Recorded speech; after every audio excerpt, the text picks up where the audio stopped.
Welcome to the Working Well podcast. I'm Tim Boris, CEO of Fresh Wellness Group. This show explores the diverse aspects of workplace health and personal performance. On the Working Well podcast, we dive into the foundations of what makes wellness work in workplaces around the world.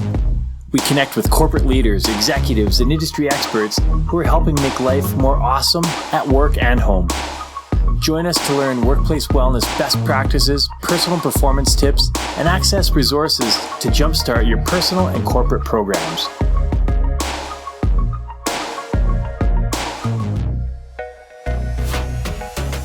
It's been 28 months of virtual and hybrid meetings, and for many companies, not much has changed. We attend more meetings than ever, yet aside from the convenience, few people rave about the quality of virtual meetings. But it doesn't have to be this way. In this episode of the Working Well podcast, I'm joined by communication expert Lauren Sergy to look at how virtual and hybrid meetings impact our energy, relationships, and ability to communicate well in the workplace. We touch on everything from the neuroscience of video conferencing to the responsibilities of leaders and organizations in shaping communications in this new world of virtual and hybrid work. Of course, all this comes back to impact the overall well-being and performance of people and teams. Lauren Sergy is a public speaking and interpersonal communication expert who has helped thousands of professionals become more powerful communicators. She's worked with clients and audiences in Canada, the United States, the UK, and beyond, including KPMG, Grant Thornton, Cargill, T-Mobile, and many more. She teaches business communication seminars at the University of Alberta. Her first book, The Handy Communication Answer Book, was featured on the Best Reference Books of 2017 by Library Journal.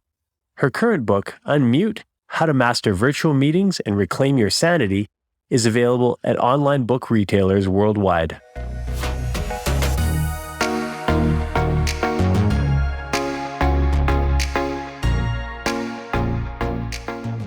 Lauren, so great to have you on the show. I'm excited to chat. It's been a little while since we chatted and connected, so I'm looking forward to soaking up your insight. So tell me a little bit more. Tell me a little bit more about what's going on in your world these days.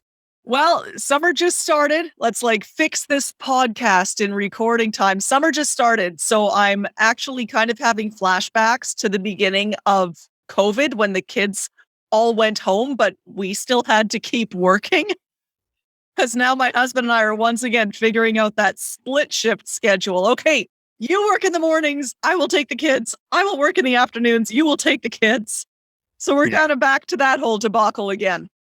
Totally. That's, anyone that has kids is dealing with that right now. And the great news is working from home, we can do that for a lot of us. I feel for those people who are back in the office on a consistent basis or more challengingly being forced back to the office. And especially during the summer, it's got to be really challenging. And that's why we put our kids in summer camp all summer. Exactly. We still have to drive them to summer camp and pick them up, but at least they're not running around the house or sitting on video games all day. That's okay. We gave ourselves a 1 week break of where they're both in summer camp at the same time. And I'm just like, okay, that can't come soon enough. And you're going somewhere tropical. Yes. It's a sleepover camp, right? Yes, absolutely. Awesome. So today we're talking about, a range of things, but mostly around virtual meetings and pretty timely communication within corporations. What are the big things you're seeing right now? What are the big challenges people are facing as they're coming back to the office? Or this hybrid, is it getting extended? Tell me about those challenges you're seeing. Well, I think that many people, kind of clung to the hope that at some point we wouldn't need to rely quite so heavily on virtual, that there would be a mass migration back to the office and that we would be mostly in person again. And now not everyone wanted that. Many people, I am absolutely one of those people. Lots of people found that they were more productive at home and they are happy to continue doing the virtual meeting. But for many people, they kind of used that, we'll be going back sometime as an excuse to not learn to how to get good in this medium. And as the reality is sinking in that virtual isn't going anywhere, whether or not your office demands it, some of your clients are going to demand it. Your partners are likely going to demand it. It's now here and it's going to stay. As that reality sinks in, people are becoming frustrated with the medium again. And kind of piling on that is the fact that we are now more frequently in a hybrid scenario where some people are in, some people are out, and you're having meetings where there is a physical presence of a few team members in an actual room together, but then everyone else is on a screen. So you now have live meetings taking place in real time with people in wildly different communication environments. And that's really taxing, and people are having a hard time kind of figuring out how to make it work. For sure. And I love how you said people held out hope that it was going to change, so they didn't take that opportunity to learn. Yeah. And it still boggles my mind how some people haven't learned how to use the key virtual platforms, or not learned how to use them well. We still looking up people's noses when they're on camera, and there's like, they're in witness protection if they have their camera on because there's like huge backlight and like simple things like that. But even more so, just the communication strategies that people use in meetings haven't evolved a lot. In some companies they have, but tell me a bit about what success looks like and what not success looks like. Well, the big marker for success in terms of how I view communication is, are your people able to clearly communicate with one another? Can they connect easily, reliably when they need to? And are their stress levels manageable?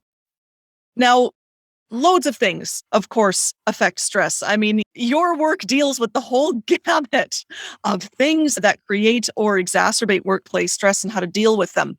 When it comes to communication, though, when I really laser focus in on communication-related stress, I pay attention to whether or not their communication activities are being facilitated by the technologies or the policies that are in place, whether or not they feel like they can easily communicate with other people, and crucially, whether they're getting burned out by communication to the point where they're starting to actively avoid it. This is hard. Communicating, even in really good scenarios, can be very difficult. It takes a lot of brain power. It takes a lot of thought, a lot of agility. We do it constantly throughout the day. And when you start throwing in wrenches like hybrid, like some people only having the webcam, like some people being face-to-face, and all of the cultural changes that can happen within a company that way, the difficulty of the communication ramps up, and so does the stress behind it.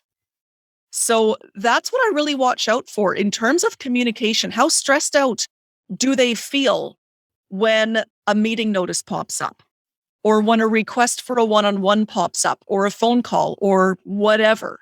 When they're asked, hey, can we talk? Does their blood pressure shoot through the roof? Are people reporting that they are now hiding from the communication and the engagement? That's what I'm like, ooh, be careful. Now, some companies are doing a wonderful job of figuring this out.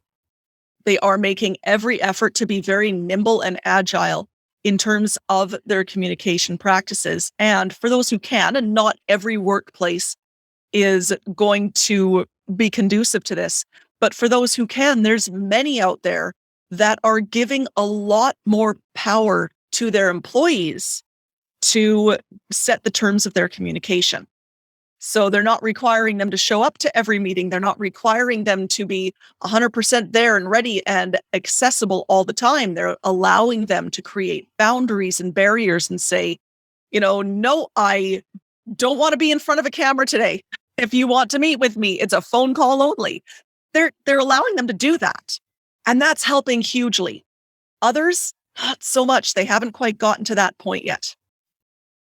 Yeah, I love that companies are adapting. How much of that adaptation is being looked at through the lens of, hey, if someone's retreating from the camera or the communication, I guess you would say, in an organization, how much of that a red flag for mental health or for burnout?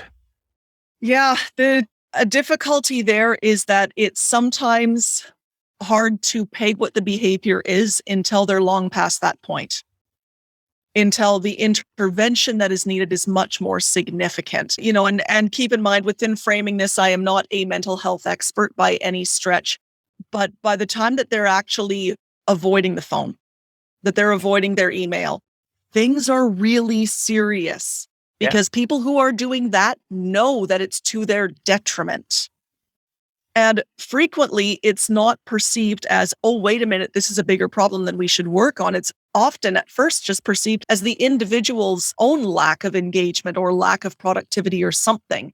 So it's kind of pegged on the person too early, and then doesn't get addressed until people start hitting the breaking point. Yeah. And where I get clients contacting me saying, hey, can you help our teams figure this out, is really when they do see the relationships within their teams start to be affected and start to deteriorate. They used to work well together. They're not working well anymore. So-and-so never turns their cameras on. Everyone else is mad. Like, it's when those visceral emotions are now affecting how well they can communicate with each other. That's when people start to tend to wake up. But by that point, you need to do some pretty effortful, pretty mindful intervention in terms of communication practices to turn that ship around. Okay. And so if we take a step back to, I guess, a couple of years ago when this all started, you've talked about how the hybrid meetings and online virtual meetings can sap energy, change relationships, and challenge communications. What does the ideal situation look like, or how do companies set themselves up for success? To me, the ideal situation is that everyone involved in a meeting, everyone who's communicating together in real time, are doing it in the same way. So if they can all be in a room together, they are all in a room together. If, it's going to be half of them are in the room and half of them are out of the room, get everyone out of the room and on camera. But there's no perfect answers. Like, how many people is the exact number of people that it's acceptable to have on camera before we turn it into virtual only? I can't really answer that for people because it's going to depend on the situation. It could be that a meeting that was intended to be fully in person, there's one or two people who simply can't physically be there today. So, okay, fine, get them on camera. You adjust. But as much as possible, you create a consistent communication environment for everyone. And on top of that, especially with virtual, you set up consistent etiquette. Consistent ways of saying, this is the expectations for how you turn up and for how we communicate with one another. Not because it is super important that everyone is showing up in full business wear or whatever. You can all show up in t-shirts for all I care, as long as everyone is kind of there in the same way, because that makes the engagement and the interaction much more easy. Communication is contextual, and what we're seeing and the way that we are present with one another is part of that context. And the more that you set this out and you tell people what's expected before a meeting, and it can be as simple as, this is an in-person meeting, here's the meeting room. This is a virtual meeting, cameras on. It can be as simple as that. But once you set that expectation, then people don't have to wonder. And then you don't get the situation of Joe, who never turns his camera on and is now again on there without his camera, and five other people who are there with their cameras on, making the effort, saying, hey, I'm here. I brushed my hair. Is he even present? Is he looking at his email? What's going on? Why does he never turn his camera on? Now you don't have those questions running through people's heads. And another area that I strongly recommend companies do, this goes for in-person, hybrid, and virtual only, pull back on the number of meetings you're having. Yes. It gets huge. It is so huge. The amount of time I help people right-size the number of meetings, as well as the number of people participating in them, is incredible. The more breathing space you can give people, the better. And that doesn't mean that I don't like meetings. I like productive meetings. Nothing feels better than a meeting where everyone's like, yeah, we're clicking, we're getting stuff done. Nothing feels as good as that. But we don't have as many of those as we would like. So it's really important, especially as I find people are less tolerant of overwhelm than they used to be. I think that's still something that's a fallout from the pandemic still. We just don't have as much capacity these days. As people become less tolerant, you really have to ask yourself, do they need to be here? Is this something that if they were in the meeting, they're either contributing to the decision that's being made or the action that's being taken, or they are required to give us like mission critical information? If the answer to either of those two is no, if it's just, well, it would be nice if they heard, no, give that person a break. Let them go. Yeah. Let them not be in there. Only bring in mission critical. Well, and some of that comes back to the communication you talked about earlier. If it's being communicated effectively, is like, here's the agenda of the meeting. Here's what our outcome is supposed to be. Mm-hmm. Here's who's contributing. That becomes pretty clear of who needs to be there and who doesn't. Yep. And so many companies are recording meetings now. So if someone doesn't need to be there, they can always, and it would be nice to have some of the information, a summary, like transcripts are being done of meetings that you can just go have a quick browse of it. No, yeah, so-and-so said this, great, done. Yeah.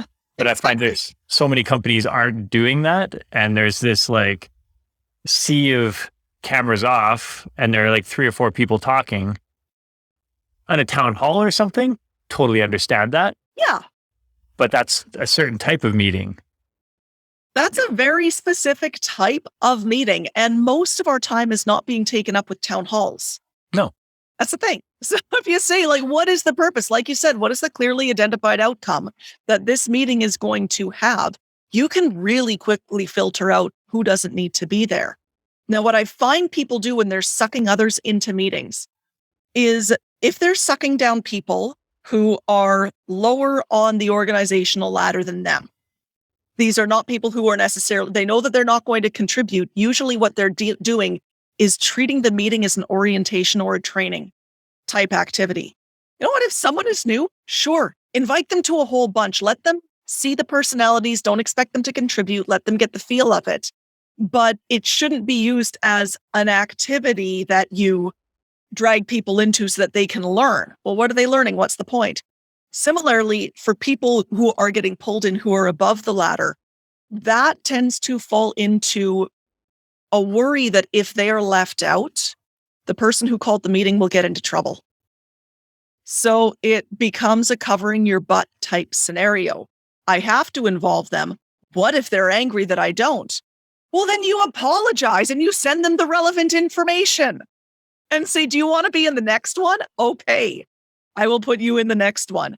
But otherwise, if they're not involved in making a decision that you then carry out, they're probably too busy to be there. And they are likely just overwhelmed like absolutely everyone else. So being ruthless in terms of who gets invited and who doesn't is important. And it really helps if companies empower their employees to make decisions like that. They say, hey, middle manager, I trust you to know your project well enough to say that this upper supervisor does not need to be there. I trust you that you know what you're doing well enough to use that kind of judgment. Now go. Which can be scary. Totally. And it's also scarier for lower level employees to be able to speak up and say, hey, I've attended the last 7 meetings and haven't said a word and no one's asked anything of me.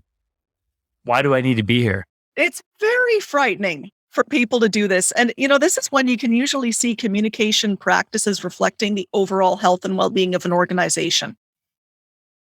The way that they speak to each other reflects the entire dynamic within the team. If they're not given that latitude, then that'll come out. And if they're given that latitude, then it will come out and things will be more relaxed and more efficient.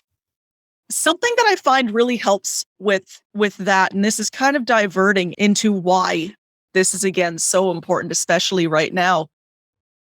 Saying, no, this person doesn't need to be here is understanding how difficult this environment actually is on our brains. So normal meetings are difficult, like regular in-person face-to-face, they can be really, really intense. When you layer on a technological environment on top of it. Our brains have to multitask like you wouldn't believe. I mean, you do a lot of virtual speaking, Tim, so I know you would, but many people don't really appreciate everything that we're having to process as soon as we're in this environment. Because now you have to say, okay, the interaction isn't happening me to you. It's happening me to the camera to you. So there's an intermediary. And now we have to work through that intermediary. Well, how do I let people know that I'm listening to them? Usually it's through direct eye contact, but no one's looking at each other. Now I'm looking at you. Sure as heck doesn't feel like it though. And everyone says, oh, are they disengaged? Oh no, it doesn't feel like anyone's engaging. Yes, because eye contact doesn't work normally. And our brains have to actively think around it. And they are thinking around it while we're sitting in this meeting. They're processing around it. Then there's the flurry of screens around us. Usually people have at least 2 screens and maybe a device or 2 that's also on and begging for attention, begging for our eyeballs to look at it. So another part of your brain is now tasked with actively ignoring all of those other distractions.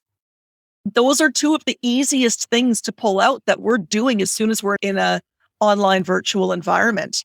So when you pile on all of that alongside everything you need to do in the meeting and then multiply it by 4 or 5 meetings a day, which is not unreasonable for many of the companies that I work with.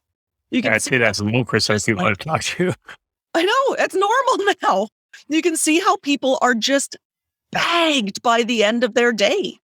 We're demanding that people multitask like we've never demanded before without even realizing that that's what we're asking them to do. Because again, not everyone needs to professionally obsess over the effects of technological communication on human interaction. That's my job.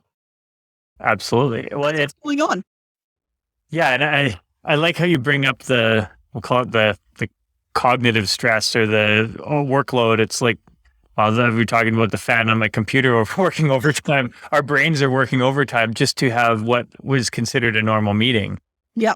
And the stats are showing that there's like and depending on which one you look at, anywhere from a 20 to 40% increase in the number of meetings that people are having.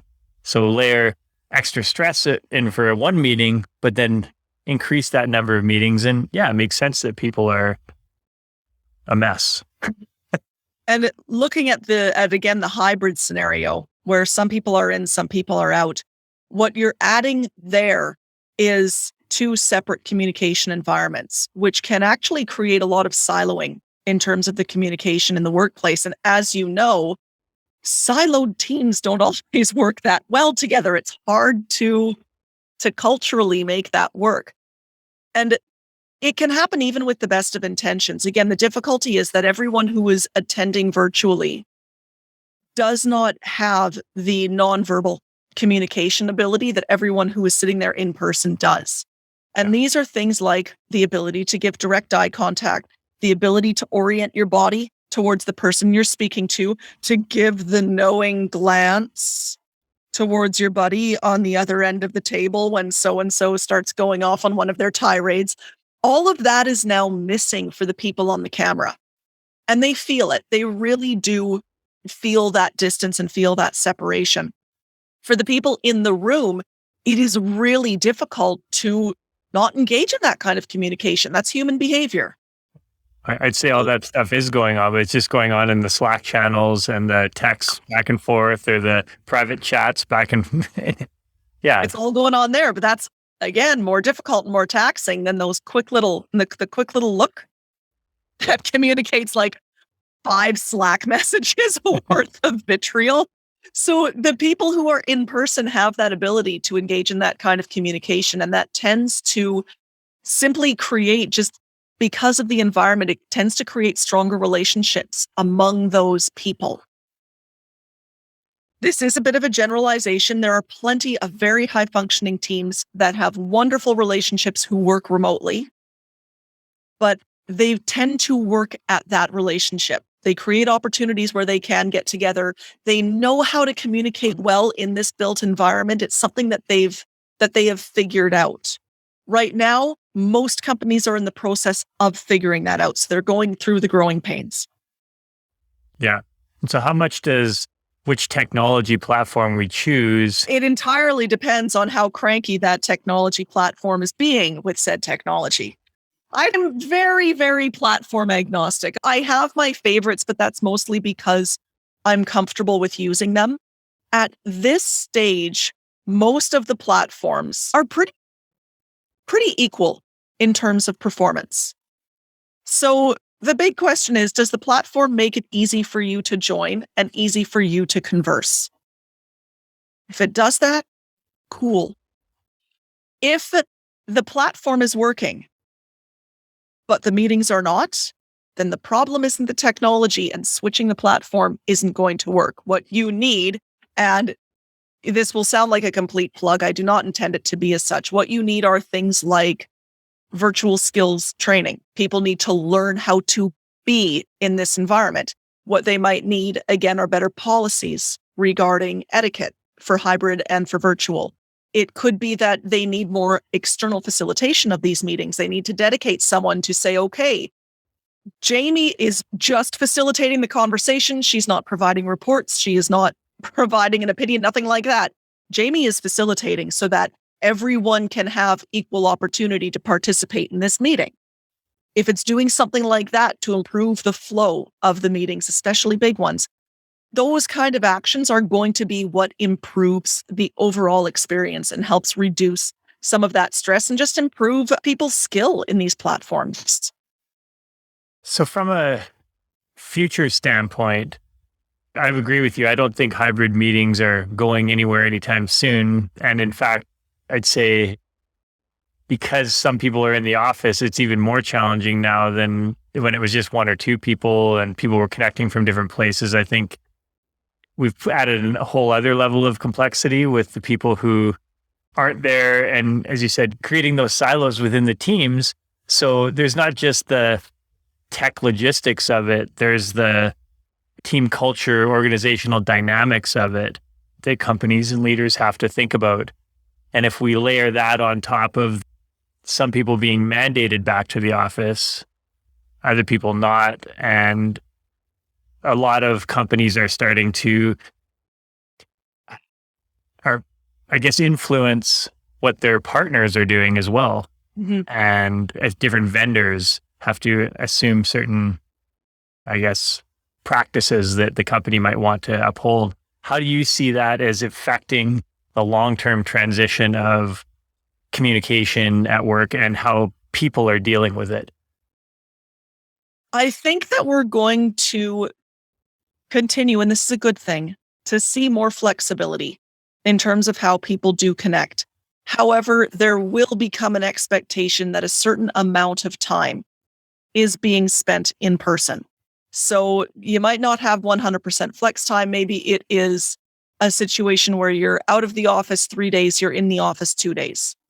And you will need to coordinate and plan when you're in the office. I'm in the office not because I need to do deep work. I'm in the office because I need to do people work and relationship work and face-to-face conversations. So that all gets front-loaded into the office time. Get ready to book your meeting rooms way in advance, way further in advance than they used to. I do think that will be an issue there. However, we might also see situations almost like what you see with distance education, where there's a residency period, where people might go off and work remotely on the other side of the country for 4 months, but then they spend 1 or 2 weeks in the office to get that face time in. I think you'll see a little bit more of that happening.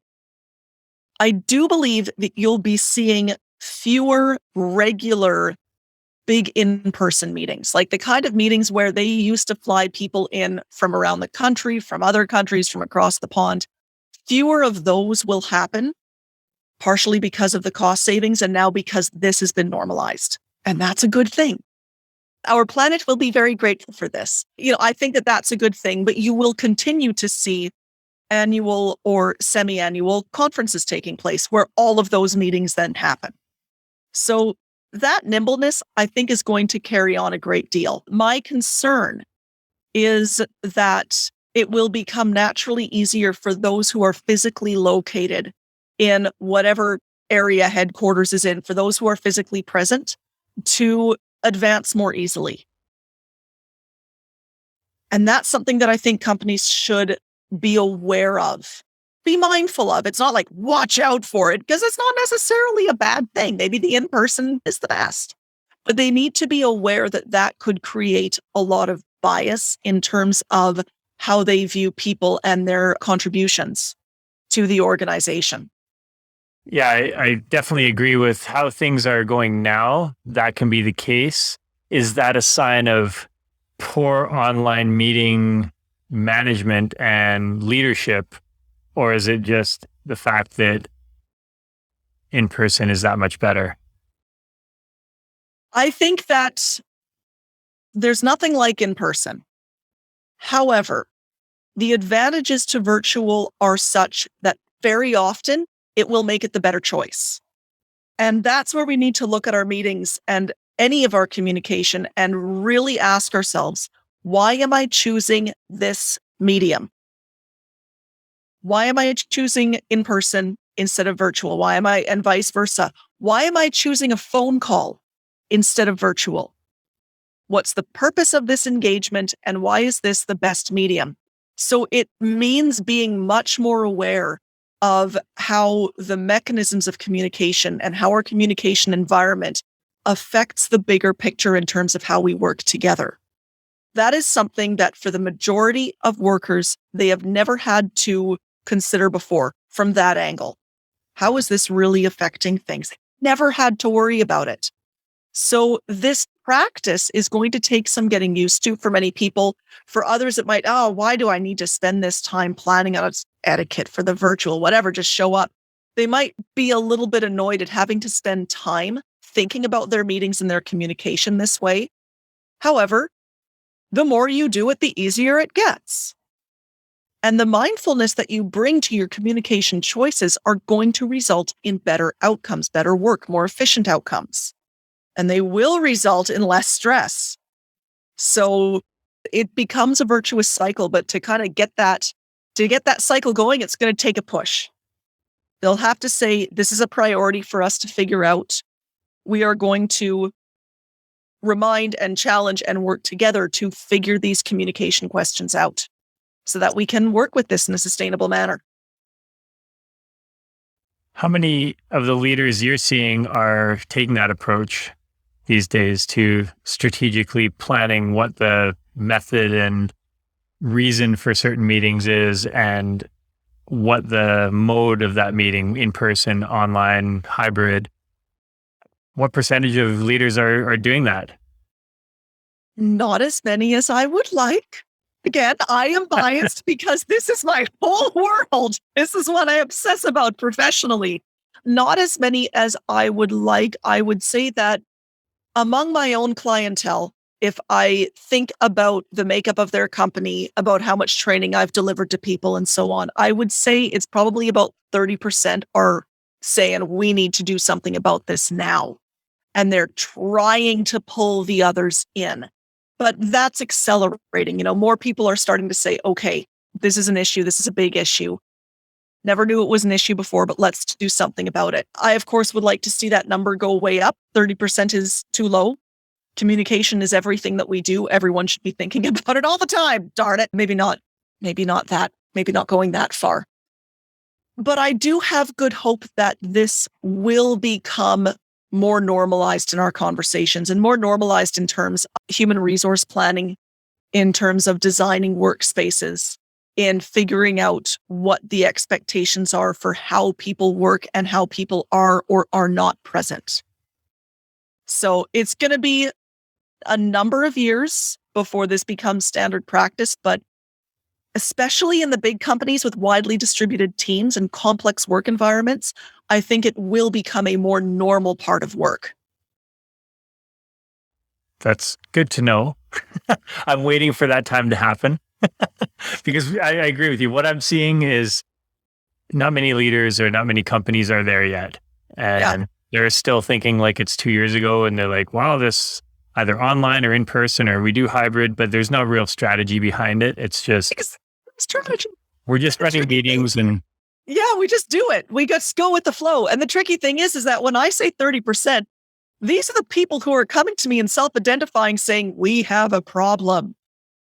So the real number is probably a lot lower than that. Oh, I guarantee it's a lot lower than that. Yeah. Those are just the ones coming to me saying, we need help. And no one else has figured this out yet. Okay, let's work on this. Yeah, we will get there, but it's going to take a lot of time. You brought up a couple key points that I think are going to define the next few years. Well, anywhere from the next 3 to 10 years or more is the organizational design, workspace design, even from building layouts. Real estate is going to change if companies don't need as many in-person places. How are buildings going to cater to the people that are in person and the needs of being in person, whether it's leadership retreats or all hands meetings or collaborative environments that are best facilitated in person compared to day-to-day average meetings that can happen online just as easily. So I think we are just touching the tip of the iceberg in terms of the change that's going to come down in those areas.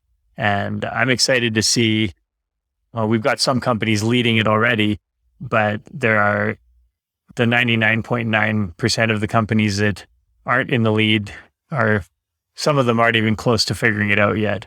Yeah. And hopefully they figure it out because it is a pretty major issue. One of the, I don't want to say traps and I don't want to say mistakes because it's pretty understandable, but one of the situations that happened, especially when March 2020 hit, was that, as one of my clients put it, I was sent home with a laptop and a webcam and expected to be brilliant. And I have no idea what I'm doing on camera. So these skills, as more people realize that this is not intuitive, that being a good virtual communicator, even being a good in-person communicator, is a learned skill, then you will see more emphasis put on it. And I'm already seeing more emphasis put on both virtual communication skills and in-person communication skills. And that's one of the cool, from my perspective, silver linings out of this schmoz that we've found ourselves in, is that it's forced us to sit back and say, wait a minute, why aren't I getting it? Why isn't this easy? Why shouldn't I just be able to continue working with my colleagues in the same way and feel the same thing about them? And it started getting us looking at communication as a human activity and thinking about it more than we ever have, which places more value on saying we actually need to spend time developing these skills. Let's put some time and attention in on it. The beautiful thing is that it results in better interpersonal one-on-one communication, better meetings, better presentations. You get better in one area of communication, it bleeds into other areas. Don't even get me started on presentations. Yeah. The virtual presentations, death by power, at least with death by PowerPoint, you can turn your camera off and not have to worry. Was there in a room? And it's, yeah. And that's a whole other excuse to get off camera, Tim. Exactly. That's a whole other podcast. Everyone listening, I'm going to wag my finger at you and say, do not use your slide deck as an excuse to completely disappear from the camera. Exactly. I'm saying when other people are presenting and it's horrible, you can turn your camera off and they don't see the shock on your face. But that's a whole other podcast. So whole other podcast. All right. So now as we're moving forward, again, there are so many companies and leaders that are just in that process of trying to figure things out. If we had to sort of summarize some of the things that we've talked about into like the top 3 things, like what is it? What's the most important thing to do? What's the second? What's the third as a leader that's trying to improve the communication and effectiveness of their teams and their meetings? Most important thing is to recognize and understand the demands that your communication environment is placing on your people. And the demands are going to be different in person versus virtual versus blended or hybrid. But understand what those demands are, because that will help you more accurately gauge their stress levels just from engaging in the meeting. So that's the first thing. The second thing is set consistent expectations and even policies across the board for how people are showing up. Not every meeting needs to be on camera, but make sure that everyone communicates that expectation. So maybe the policy is simply that every meeting request will state, Is it in person? Mandatory in person? Is it on camera? Are cameras on or off? It can be as simple as that, but set those expectations and then give people the tools that they need to develop these skills. Communication is learned skill. It is very rarely an inborn trait. There are very few people who are naturally brilliant at this. And then they tend to become motivational speakers or something. I don't know. Most people, they get good because they learn the skills. So give them those tools, give them access to those educational and learning resources to get good in the environment. Awesome. I think those are perfect. And if everyone did that, we'd have way better meetings. Virtual and in person, they would be great. And people would have energy. There'd be less burnout. You would be in 2 meetings a day instead of 5. How does that sound? Ooh.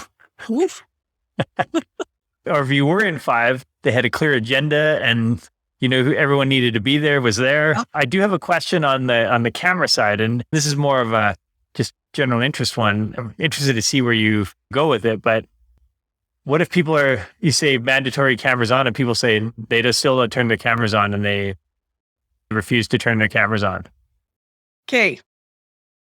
Sounds like an easy question. It is not. First up, when it comes to mandatory cameras on, a human, if someone is attending a meeting from home because their kid is sick and they've got that kid plastered to the side of their head, but they really don't want to miss their meeting, be okay with them having their camera and microphone off.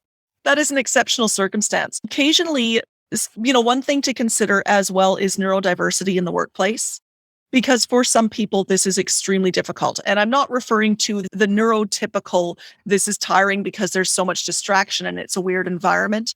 I mean, for those who really genuinely struggle with this. If a manager is made aware of a case like that, be human about it, right? Maybe not require them to be on camera as often. Otherwise, and what I find is the situation, the majority of the time, is that the person who always has their camera off simply doesn't like being on camera. And I'm really hard-nosed about this. I don't care that they simply don't like being on camera. If there is no other reason for it, then they don't like staring at themselves or they find it annoying. They must understand that their choice to be off camera communicates something specific to everyone who is on. And it says, I am not willing to put in the same kind of effort as you into this interaction and this relationship. Want to know where fights start? That's huge. That is a huge issue. So making those people aware that this is what they are intentionally or usually unintentionally communicating usually is enough to get them to stick the camera on. Otherwise, it could become a performance issue. And I've worked with some organizations where that did genuinely become a performance issue. Now, if it is at that point, there's probably other indicators that there's something wrong as well. It's not just the camera, or it's not always just the camera. Yeah. There might be something else going on there too. So I'm a stickler for camera etiquette when it comes to this. Well, I talked to a leader the other day that several people in a fairly large team that they were hired, went through over a year of work and fired without their camera ever being on. And the leader never actually saw them. They had lots of talks, but they never actually saw who they were hiring. This is a way of developing relationships with people. Being able to see each other's faces, to do all of this sort of thing is a way of embedding yourself even within a company. And it's important for us to show up that way.